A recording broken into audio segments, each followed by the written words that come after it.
Good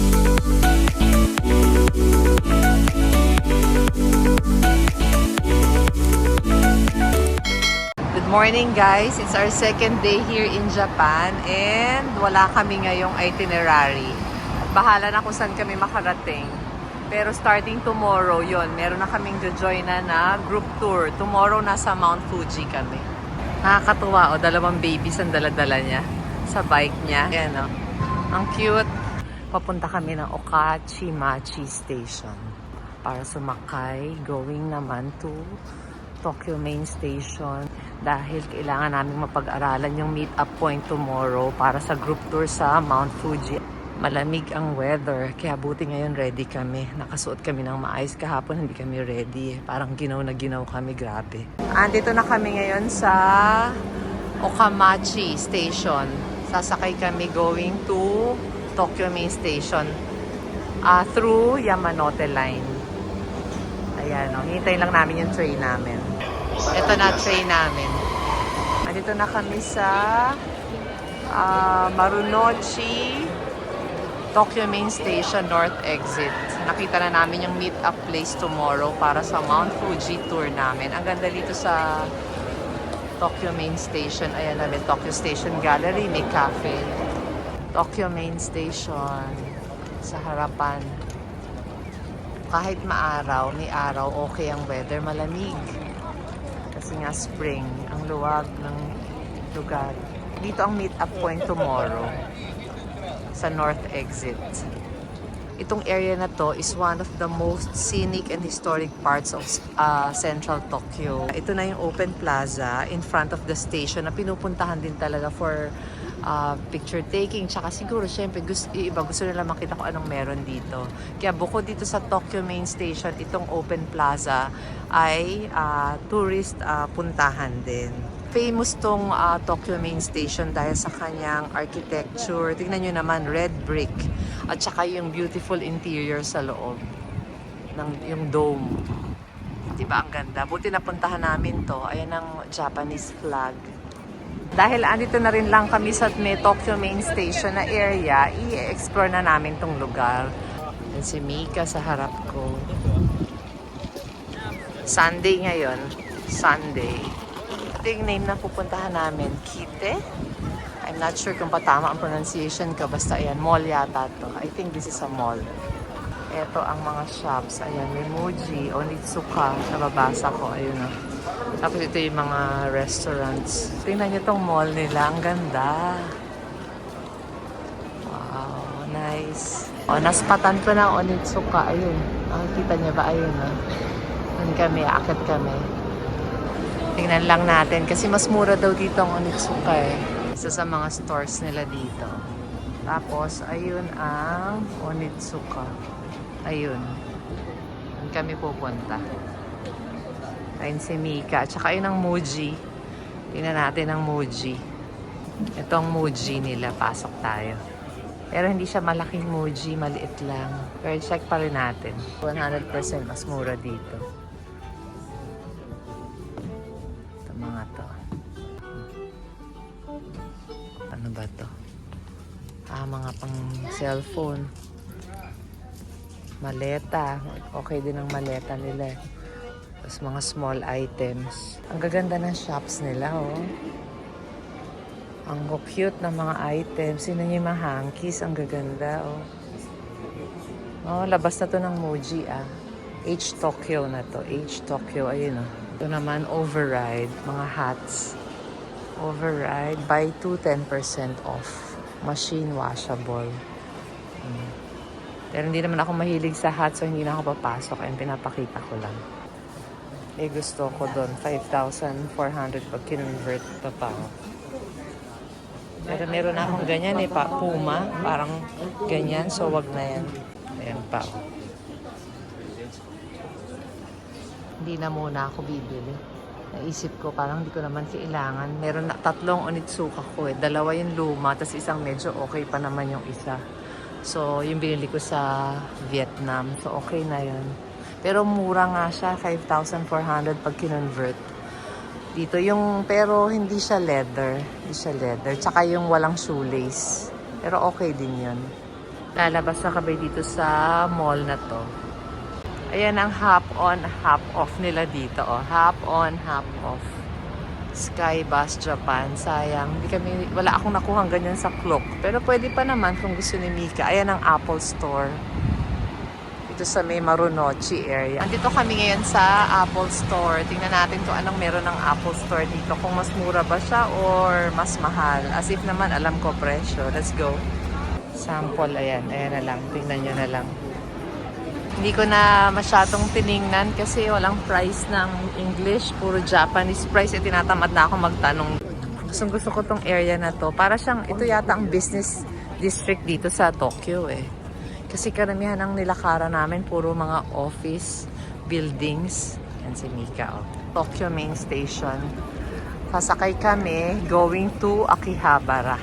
Doon yung mga anime, tsaka mga gadget stores nandun. Nandun talaga ang gadget stores dito sa Japan, sa Akihabara. Wala kaming bibilin doon, pero gusto lang makita ni Mika syempre yung area din. Kasi yung huli niyang punta doon 2017 pa. Maliit pa siya ng 12 years old. Nakababa na kami dito sa train station sa Akihabara. Ayun ang big camera. Tingnan namin yan. Tingin-tingin lang. Sa train station lang to ha, tingnan nyo. Alam nyo, nakakalito pa rin talaga dito sa Japan. Ayan no, hindi mo malaman kung saan ka i-exit. Kailangan talaga lagi ang help ng Google Maps. Kaya importante yan dito. Nandito na kami sa Land of the Anime. Invento ko lang yun ha. Basta ito nandito kami sa area ng mga anime. Dahil anime area to, tignan nyo yung truck. Anime pati yung kotse, anime.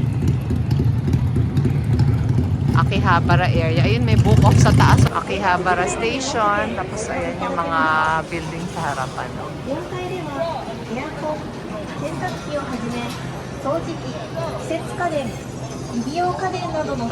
Ayun kami dito. Big camera to.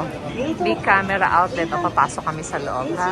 Nandito na kami sa loob ng big camera. Ayan ang mga phone nila na for sale. O. Mga second hand ba yan? iPhone 15. iPhone 11. Iba't ibang iPhones. Ayan, ito naman 12. So, meron sila lahat dito sa big camera. Ito pa Apple Watch. Mga Apple Watch.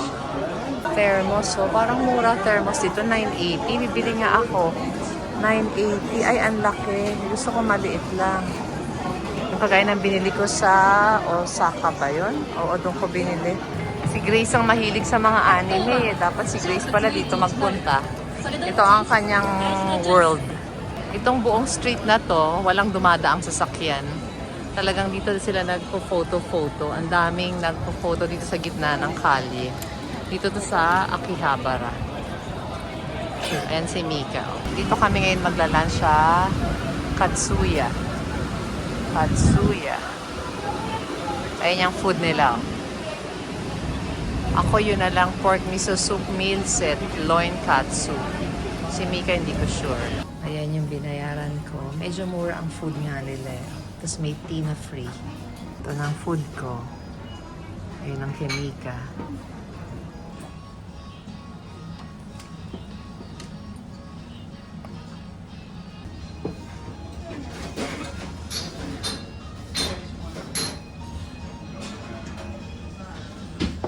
Pag kinonvert to sa peso, parang 700 pesos lang siya.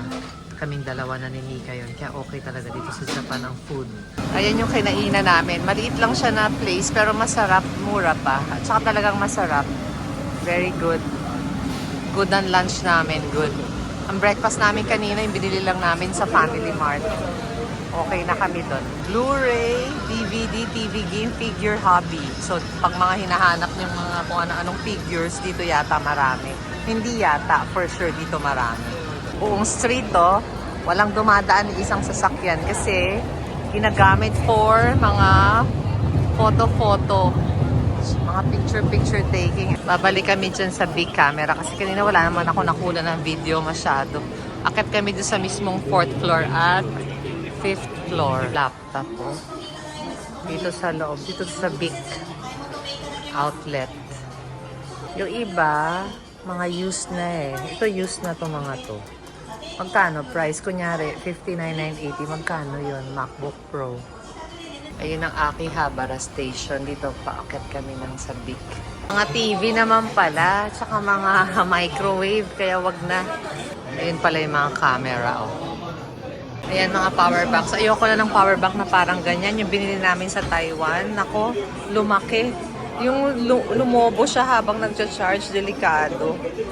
Kaya dapat ingat din sa pagbili pala. Ang mahal pa naman ang bili namin doon, magandang tatak. Nakabili ako ng isang Tiger na water bottle. Alam nyo kung magkano lang? 1,000 yen. Parang 380 pesos dahil wala lang siyang box. Naka-sale dyan sa big camera. Pupunta kami ngayon ng Shinjuku dahil wala nga kami nung Suica card. Lagi na lang kami bumibili ng ticket. Medyo hassle talaga. Pero ganun talaga. Hindi ako nakakuha sa Klook. From Akihabara, nandito na kami ngayon sa Shinjuku area. Gusto namin puntahan yung Toho Building para dun kay Godzilla Head. Nakita nyo may ABC Mart. Tapos ayun, punta kami sa Blue Elephant. Ayun o, Blue Elephant. Shinjuku area. So, ang dalawa na ang napuntahan namin. Bukod sa Akihabara, nandito pa kami ngayon sa Shinjuku. Ayan, Blue Elephant. Ito gusto ko yung sinuot ko. Ayun o, bibiling ko to. Ang price niya is 5,990 yen. Mura lang ang Blue Elephant. At least meron ako, nakabili ako ito. Flagship store dito sa Shinjuku. 5,990 lang yung binili ko. Naging 2,100 na lang siya dahil may tax refund. Cut pa daw kami. More pa sa taas. Medyo affordable. Hindi siya mahal masyado. Dami. Nakakatuwa. Puro 5,990 which is mga 2,300 pesos. Kabili ang lola nyo. Hindi ko pa muna gagamitin. Sa Fuji ko na lang gagamitin. Si Mika kanina, ang dami nang kino-comment sa Akihabara. Wala raw siyang makita kasi nga puro anime. Ngayon, biglang sinasabi, this is what I want. O ayan, nasa Shinjuku kasi siya. Talagang gusto niya talaga dito. Andito naman kami sa Matsumoto Kiyoshi. Tax-free shop. Nahanap ko yung pinapabili ni Pinky. Pinabibili niya. Nakabili rin ako pang sa akin. Ta-try ko yung dark brown. Ito na yung famous si Godzilla. Nakikita niyo, ayun o. Dito sa Shinjuku Toho Building. Ayun. Ayan, ayun. Yung hinahanap ko, nakita na rin namin. Sikat siya dito. Itong area. Shinjuku area. Tumatawid na kami. Hindi pa to Shibuya. Shibuya, mas malala ang crossing. Shibuya crossing. Ayan. Si Godzilla, mas malapit. Kailangan magkaroon kami ng photo dyan. Sana magkaroon tayo ng photo, anak dyan. Ayan o. Ayan na si Godzilla sa mas malapit. Tapos ito may mga luxury shop na pre-owned. Another Don Quixote dito sa Shinjuku, pero wag na. Punong-puno lagi ng tao dyan. Pero okay pumunta dyan. Wag lang mo tatapat sa sobrang dami. Ang problema, laging marami. Pag hating gabi siguro pwede, dahil 24 hours naman ang Don Quixote. Ayan ang ABC Mart. Cute na mga shoes. Ay, gusto ko yun. Ito.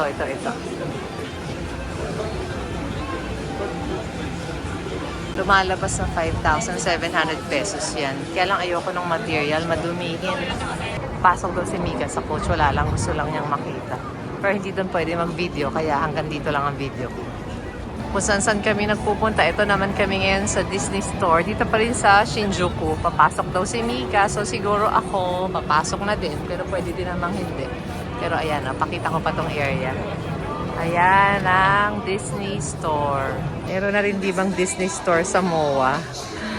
Pero ito talaga maganda, mas malaki, mas marami. Cute ng elephant. Sobra namang cute niyan. Pati yun. At ang cute ng items sila dito. Magandang area talaga ang Shinjuku. Uniqlo, GU, ayan, Daiso. Yung mga kilala natin na brands. Ang street nila dito talaga, sarado, no? Para sa mga tao. Walang dumadaan at na sasakyan. Ayan ang Zara. Mukhang yan na yung aming final na maiba-vlog ko. Kasi wala nang battery yung phone ko. Zara Shinjuku. Tingnan natin. Kasi Golden Week ngayon eh. Golden Week, baka makakita tayo ng sale na magandang promo. 40% deals. Itong mga pants nila, 40%. Yun ang promo nila. Karamihan naka 40%. Ang daming tao. So, wag na. Lalabas na kami ni Mika. Parang hindi naman din ganun kamura. So, thank you guys for watching ha. Sana naman makasubscribe kayo.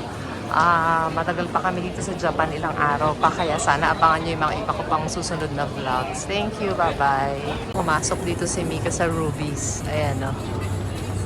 Ano bang meron dyan? Parang mga vintage shop ba yan? Ayan. Tingnan natin. Sige, ito na yung last talaga. Mga Metatak, Ferragamo, Christian Dior. Second hand shop yata to. Bibili pala muna kami dito before kami umuwi. Bumalik sa hotel. Doon na kami magdi-dinner sa mga tabi-tabi lang doon. Pero ito, bibili muna ako ng sweet potato tsaka si Mika daw matcha drink. Pero may pila eh. Kaya hintay kami dito. Thank you guys for watching. Ito yung binilihan namin. Ayan yung sweet potato. Tapos si Mika matcha. Para snack lang to. Ayan yung matcha ni Mika. Ito yung sweet potato. Babalatan ko lang. Ang sarap ng sweet potato. Talagang sweet. Ayaw mo tikman? Sarap. Good. Kano to? 400 yen. Tingnan nyo kung gaano kaganda ang Japan. Ang sarap ng weather. Talaga malamig. Nakabihis kami ngayon na tama. Kahapon hindi eh. Ginaw na ginaw kami kagabi. Sa Ueno, ang lamig.